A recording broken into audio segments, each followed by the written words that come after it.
In this video, we're going to talk about the volume of a parallelepiped. So recall that if you have in Rn k vectors, say x1 through xk are k vectors in Rn, then the parallelepiped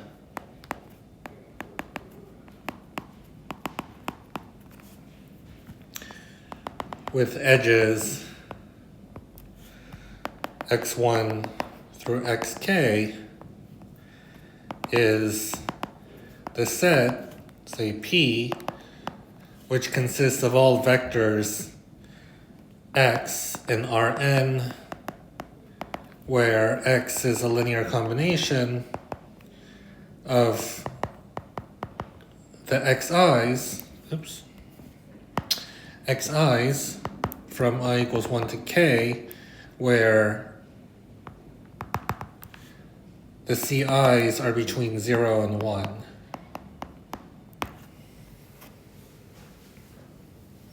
Parallelepiped with edges x1 through xk. So for instance, if you have k, and k, by the way, is less than or equal to n, right? So if k is, say, 2 and n is 2, then you have two vectors in R2, say this vector and that vector, and then the parallelepiped is actually a parallelogram. In the case when k is 3 and n is 3, then you're going to get something like this. You have three vectors like that, and then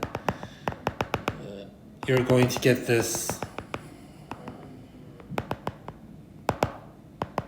shape like this. Right? It's this solid figure, and if you have something like k equals 2 and n equals 3, then you're going to get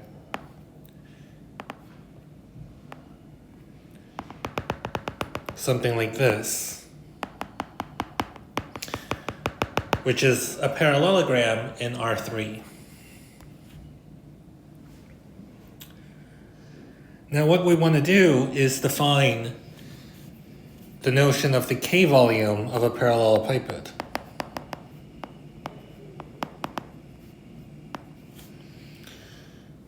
The k-dimensional volume.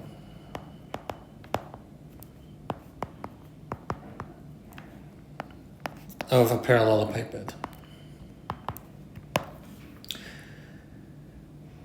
And in the case, if you look at this last example, where k is 2 and n equals 3, you get this parallelogram. Okay, the three-dimensional volume is going to be 0, because you think of the three-dimensional volume as how many unit cubes will cover this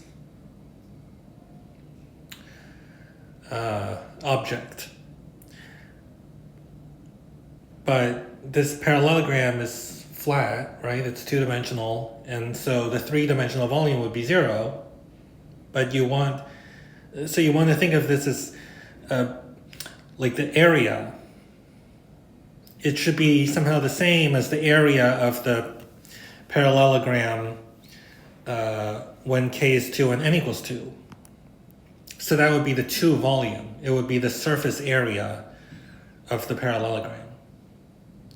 So what we're trying to define is the surface area of a parallelogram in the case of n equals 3 and k equals 2, and then it would just be the volume in the case when k equals 3 and n equals 3, or more generally when k is equal to n. Okay, so we're trying to define the notion of a k-dimensional volume, and it's going to depend on what k is. And the formula that ends up being used, and I have to justify why it's a good formula, but I'll say what the formula is so you have your k vectors, x1 through xk, and you form a matrix where the columns are x1 through xk. Since the xi's are vectors in Rn, this is an n by k matrix.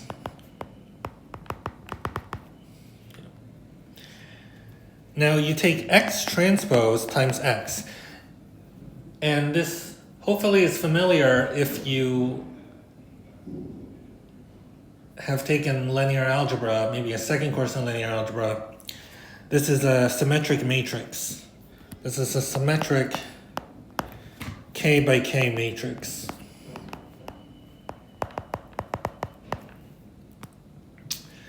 And we recall that when you have a symmetric k by k matrix with real entries, it can be diagonalized by an orthogonal diagonalization. In other words, there's some orthogonal matrix Q and the diagonal matrix lambda such that x transpose x is equal to Q lambda Q inverse.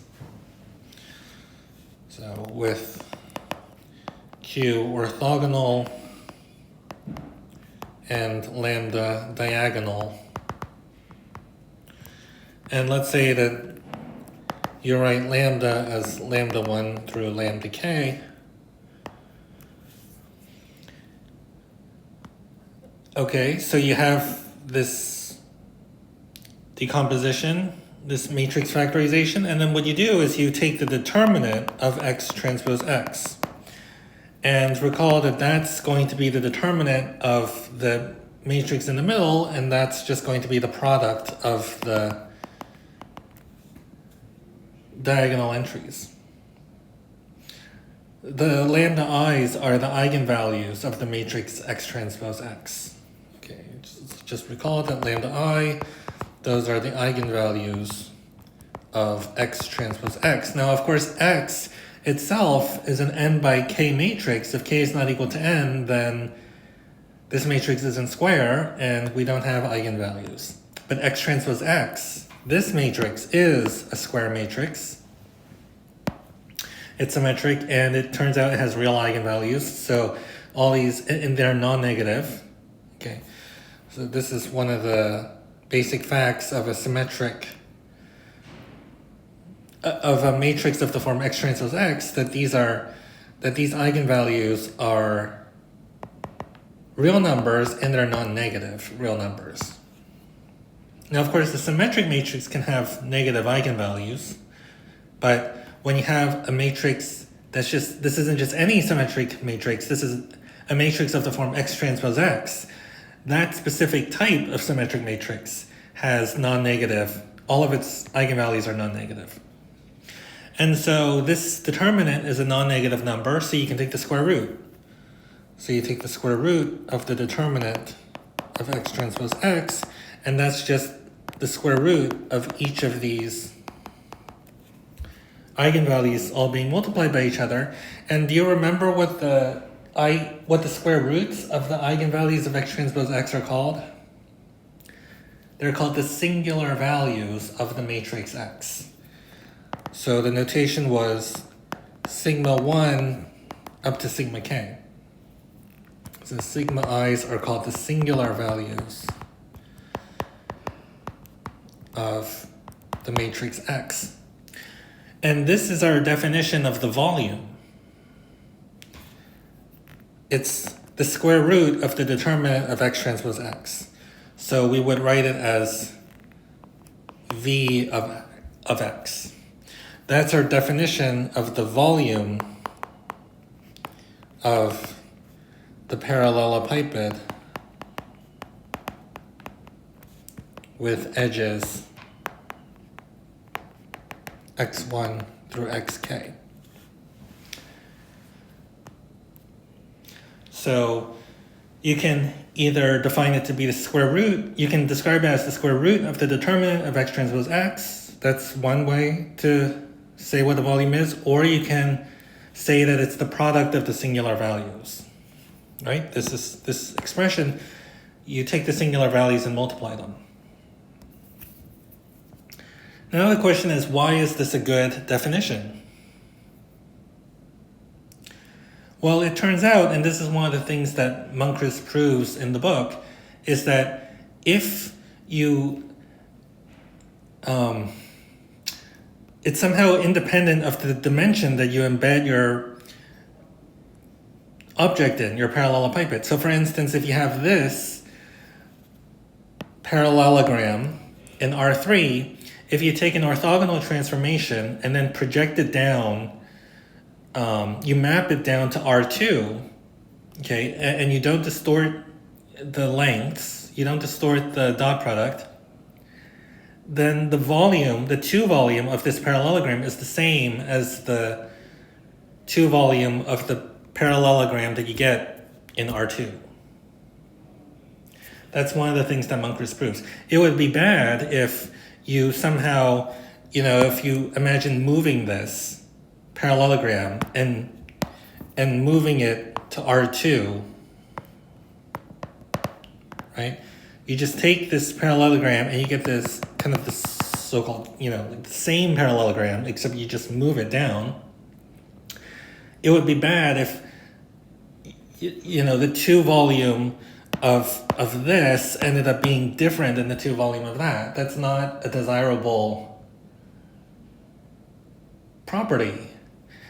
And it turns out that this definition, if you apply it to both of these parallelograms, you get the same number. So that's a good thing. It also generalizes the notion that we have before. So for instance, if you have k equal to n, what would be, so our definition is then that you take the volume to be the square root of the determinant of x transpose x, right? Where your x is this matrix where the columns are the xi's. Now what is this? Well, X is a square matrix, and the determinant of X transpose X is the same as the determinant. You have this multiplicative property, right? It's the determinant of X transpose times the determinant of X. And do you remember the property of how the determinant changes when you take the transpose? When you have a square matrix, if you have a square matrix and you calculate the determinant, and then you take the transpose of that matrix, you get a different matrix, you take the determinant of that matrix, how do the two determinants compare? They're the same. So the determinant of X, in other words, is the same as the determinant of X. Wait, sorry, I said that wrong. The determinant of X transpose is equal to the determinant of X. So you get the determinant of X times the determinant of X, and that's just the determinant of X squared. And now you take the square root. So if you take a number, the determinant of X, and then you square it and you take the square root, what do you end up doing? You end up taking the absolute value, right? It's the absolute value of the determinant of X. And does that look familiar? Hopefully. This is the geometric interpretation of the determinant. So if you have a square matrix, okay, say a 3 by 3 matrix, and you take the columns to be the edges of this parallelepiped, one thing we've seen, or at least we've stated, is that the absolute value of the determinant is the volume of that parallelepiped. That's a geometric interpretation of the absolute value of the determinant. But now we see that this is just a special case of the k volume of a parallelepiped. So, in the case where k is equal to n, then you get the absolute value of the determinant, and that's the product of the singular values. And in general, if you wanted the volume of a 5-dimensional parallelepiped in, 10-dimensional space, so you have these 5 vectors in R10, that gives you a 10 by 5 matrix. You can find the singular values and multiply them, and that would be the volume of the parallelepiped. Now, I don't know why you would ever want to find the volume of a 5-dimensional parallelepiped in 10-dimensional space, but you could if you wanted to. Okay. And one more example. Let's say that you take k equals 2 and n equals 3. So you have these, this is the scenario that we talked about before. You have this vector x1 and then this vector x2, and then you get this parallelogram in R3. Well, one way to find, so if you take the volume of this matrix, it turns out that this can be shown to be equal to the cross product of x1 times x2, the magnitude of the cross product of x1 and x2. And this is often stated as a fact in multivariable calculus, that the magnitude of the cross product is equal to the area of the parallelogram with edges x1 and x2. Okay? Apparently it's, I haven't actually done the algebra to check that these are the same, but it turns out to be equal. I think it's a mess because, the cross product has a complicated expression, and then you need to take the absolute value, you need to take the magnitude of that vector, and I'm sure it's going to involve a bunch of messy algebra. Okay, so that's the volume of a k-dimensional parallelepiped in Rn. Let's just review. So we learned that it's the product of the singular values of the matrix whose columns are x1 through xk. And in the case when n equals 3 and k equals 2, then you just get a parallelogram, and this definition coincides with the magnitude of the cross product, okay? And when k is equal to n, it coincides with the absolute value of the determinant of the matrix, whose columns are the xi's. And it turns out that this volume is independent of the dimension that you embed your parallelepiped in. In other words, if you apply an orthogonal transformation to move your k-dimensional parallelepiped to Rk, then